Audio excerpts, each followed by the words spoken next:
There is a mountain of mechanics in Suicide Squad Kill the Justice League, and while the game does have a lengthy tutorial that goes over most of it, there are definitely some details that slip through the cracks. And so, here are 13 things that Suicide Squad Kill the Justice League doesn't tell you.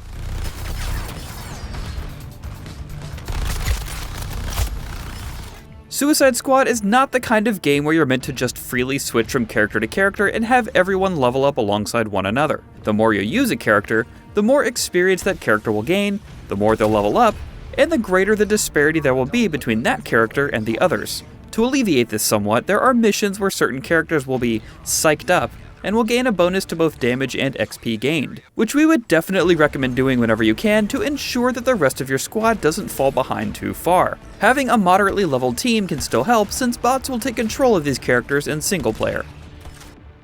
It's actually kind of important to know what the names and types of enemies are. Certain contracts might have you killing a scavenger after first dodging their attack. Scavengers are those guys that crouch and then dart towards you. Then, there's the distinction between grunts and brutes. Obviously, the regular sized mobs are grunts, and the hulking bombers and destroyers are brutes. But the vehicles are also classified as brutes as well. This is important to know because there are several weapons that deal enhanced damage to one type, and minimal to zero damage to another, so know where you're effective and where to switch up your weaponry. Similarly, you might also get contracts or even some mission types that demand you do land critical hits. This is somewhat explained in the tutorial, but it doesn't go into all of the details.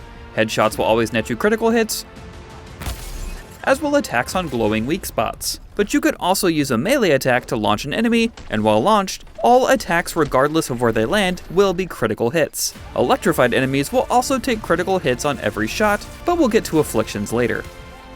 At any point, you can adjust the difficulty of the game, which has an added gameplay benefit as well. Playing on harder difficulties increases the damage taken from enemies and reduces the damage they receive, but also increases both your XP and rewards. By gaining experience on the hardest difficulty available, you'll unlock new harder invasion level difficulties, which further tweak the game balance against you, but comes with a reward of more resources, exclusive banners, crafting recipes, and other forms of loot.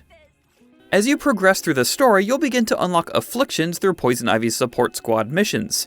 These are basically status elements, but they're all double-edged swords, with clear advantages and disadvantages. The game does describe all these effects, but it's very easy to miss the finer details of them without going and looking them up yourself.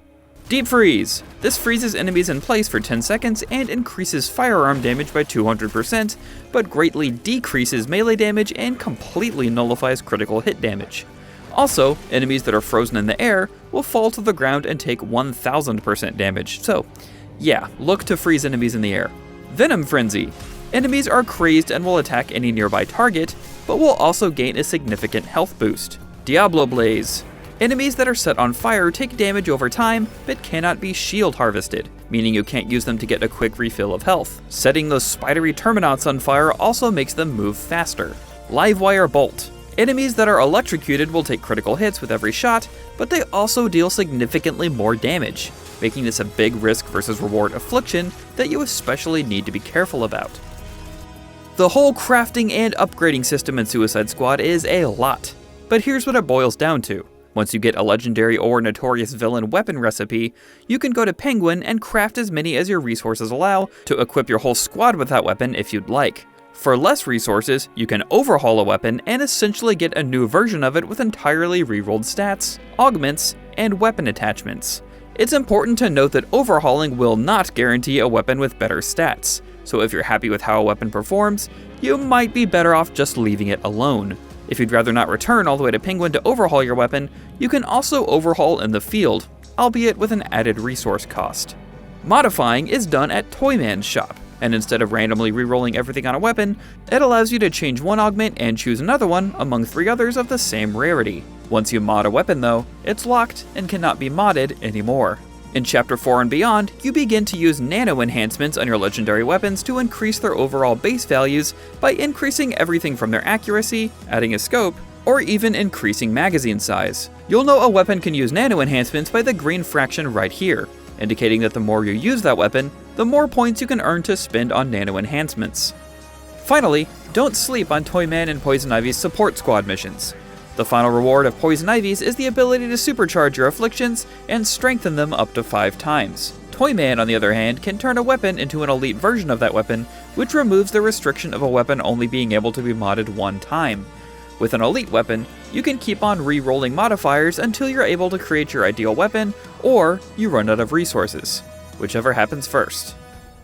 Every day you can get a care package from Aaron Cash in the Hall of Justice, which can net you a handful of materials or weapons, but you can actually increase the rarity of that care package for the next day by hunting down drones that are carrying human survivors all throughout Metropolis. Also, don't forget to check your mailbox, which can sometimes come with gifts from the developers. If sorting through each weapon in your squad is becoming a pain, remember that there's a tooltip to manage your inventory while looking through their loadout. You can mark multiple weapons or other gear to be broken down, and then remove them from your inventory to get a bit of currency for your troubles. As with many games that focus on loot drops, you'll find several tiers of rarity as you progress. Green items are uncommon, and usually only have 1 added effect. Blue items are rare, and mostly have 1 to 2 augmented effects. Purple items are epic, and will have anywhere from 1 to 3 augmented effects. Legendary items are yellow, and will always have at least 2 to 3 augmented effects, plus a specific legendary effect. Notorious items are pink, and are supervillain themed, with at least 2 to 3 augmented effects, plus a notorious effect that's often much better than legendary effects. Infamous items are red, are themed after notable heroes and villains, and contain not only 2 to 3 augmented effects, but set bonuses that stack with more pieces of a set you find and equip. Pay close attention when equipping or crafting new shiny legendary items or even more rare variants.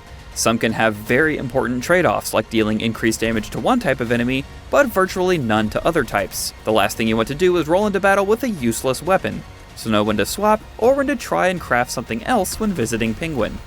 One other thing to note is that there are hidden villain synergy bonuses that can occur when you equip weapons of 2 synergizing villains.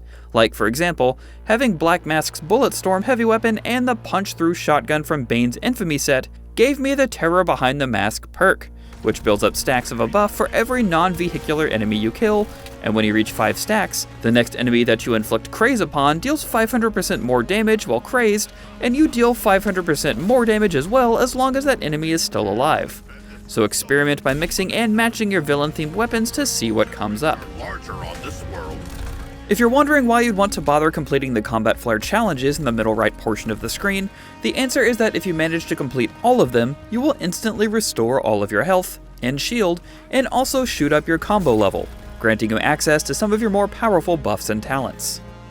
You're probably well aware of the Riddler trophies and puzzles littered all across Metropolis, but there's another type of collectible that is much harder to find as they're not labeled on the map. These are audio logs that detail the events that transpired on the day of Brainiac's invasion.